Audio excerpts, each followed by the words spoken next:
Hi guys! It's me again, your lakwatserang Sipnit, and back again with another vlog. Sorry, medyo hingal and pause po kasi ako, kaya talaga hingal-hingal ako mag voice over, pero appreciate nyo na kasi ginagawan ko ng paraan para may upload for this day. Well, anyways, this is my boyfriend's POV and short story lang. Alam nyo, yung boyfriend ko, hindi yan papayag basta-basta na mag-video-video siya.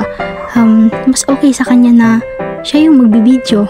Lalo na kapag may gala kami, ganyan. Mas okay sa kanya na siya mismo yung magbibideo, pero yung ibibideo mo siya, nako, hindi yan papayag. Pero nung naging content creator kami, ayan, for the go na siya.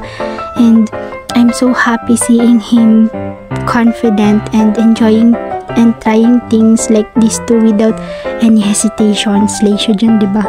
Okay, since naka-LDR diaries tayo, ayan, nasa farm siya nila niya. Nagtanim kasi siya ng mga mulberry and nagkuha na din ng buko. I-address mo siya as lakwatserong singkit kasi lakwatsero din yan, manang-mana sa akin. And yan, naging certified buko harvester siya, diba?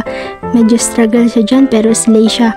Very magaling din magbunot ng buko. O, engineer yan, hindi nyo akalain. Flexible talaga siya in many ways. Mana sa akin, haha, charot. Syempre, nagmana siya dun sa mga parents niya. See you on our next vlog. I hope nag-enjoy po kayo.